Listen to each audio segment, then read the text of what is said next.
You have betrayed your kingdom. For your crimes you shall face the full weight of my judgment. नजरीनी ग्रामी, आज मैं आपको सुनाने जा रहा हूँ एक बादशाह और एक कैदी की सबक आमूज कहानी। You have betrayed the crown and shall face the consequences of your treachery. मगर वीडियो को आखिर तक लाजमी देखना क्योंकि इसमें आप बहुत कुछ सीखने वाले हैं। तो आइए चलते हैं वीडियो की तरफ। नजरीनी ग्रामी, एक मर्तबा एक बादशाह ने एक कैदी को किसी वजह से फांसी देने का हुक्म दिया। Execute the traitor immediately. जब कैदी को लाया गया तो उनसे आखिरी ख्वाहिश पूछी गई। कैदी ने कहा कि मैं एक अच्छे और आला खानदान से ताल्लुक रखता हूँ, लिहाजा मुझे भी फांसी अच्छे और नस्ली घोड़ों से दी जाए। I come from a noble family, therefore let my execution be carried out by the finest purebred horses. उस वक्त में फांसी इस तरह दी जाती थी कि कैदी को घोड़ों के साथ बांधकर फिर घोड़ों को दौड़ाया जाता था। खैर, 2 घोड़े लाए गए।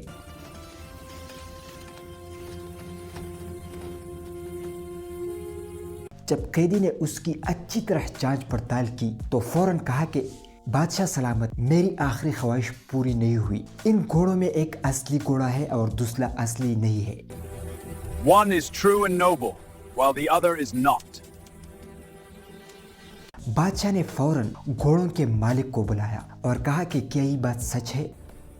Is this true?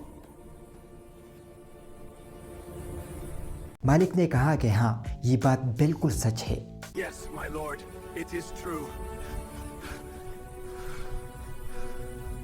बादशाह ने कैदी से पूछा कि आपको किस तरह पता चला? Who you? How did you know this?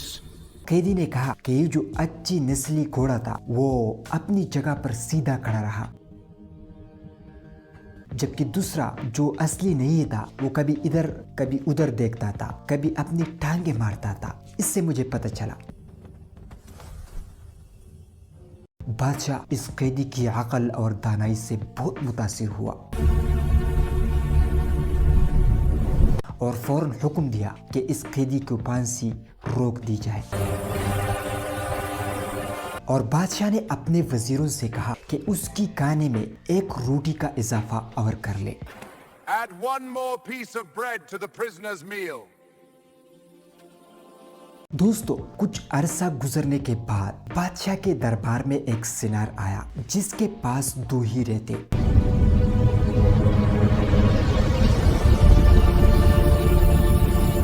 सिनार ने बादशाह को कहा कि अगर आपकी दरबारियों में से किसी ने मुझे ये कहा कि इनमें कौन सा असली हीरा है और कौन सा नकली, तो मैं ये दोनों हीरे आपको बतौर तोहफा पेश कर दूंगा।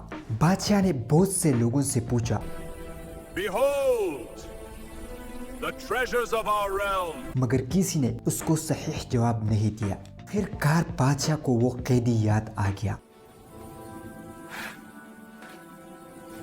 बादशाह ने कैदी को अपने दरबार में बुलाया और उनको कहा कि ये 2 हीरे हैं, इसमें कौन सा असली है और कौन सा नकली।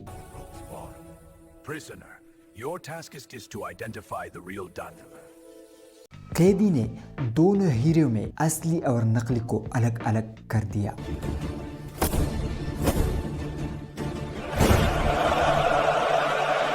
बादशाह हैरान हुआ और कैदी से पूछा कि आपको कैसे पता चला? कैदी ने कहा कि ये जो असली हीरा है वो रगड़ने से गर्म नहीं होता और नकली रगड़ने से गर्म होता है। सिनार ने कहा कि इस कैदी ने जो बोला वो बिल्कुल सच है। The prisoner is completely correct. और उसने दोनों हीरे बादशाह को बतौर तोहफा दिए। फिर बादशाह ने अपने वजीर से कहा कि उसके खाने में एक रोटी का इजाफा और कर ले। शाम को जब सिपाहियों ने कैदी को खाना दिया तो कैदी ने सिपाहियों से कहा कि आपके बादशाह भी किसी शाही खानदान से ताल्लुक नहीं रखता, बल्कि वो किसी आम शख्स का बेटा है। Your king does not belong to any royal family. सिपाहियों ने जाकर बादशाह को ये बात बता दी। बादशाह ये बात सुनकर हैरान हुआ और उसने अपनी कौम की सबसे उम्र रसीदा यानी बूढ़ा शख्स को देखना शुरू किया कि उससे ये पता लगा सके कि क्या ये बात सच है या झूठ। खैर, बिल आखिर उसने एक बूढ़ा शख्स ढूंढ लिया और उससे पूछा कि क्या ये कैदी जो कह रहा है वो सच है कि मैं एक बादशाह का बेटा नहीं बल्कि एक आम आदमी का बेटा हूँ। I am not really the son of a king. उस बूढ़े शख्स ने जवाब दिया कि हाँ, ये बिल्कुल सच है। इस सल्तनत का जो पहला बादशाह था उसने आपकी वालिद को ये सल्तनत बतौर तोहफा दिया था, क्योंकि उसके कोई बच्चे नहीं थे। बादशाह ने इस कैदी से पूछा कि आपको कैसे पता चला? कैदी ने कहा कि मैंने आपको कितनी अकल उदानाई की बातें बताई, लेकिन आपने मुझको अच्छे तोहफे देने की बजाय मेरे खाने में एक रोटी का इजाफा किया। नज़रीन ग्रामी, इस कहानी से हमें ये सबक मिलता है कि आपकी अखलाक, आपकी किरदार का पहचान आपकी आदत से होता है।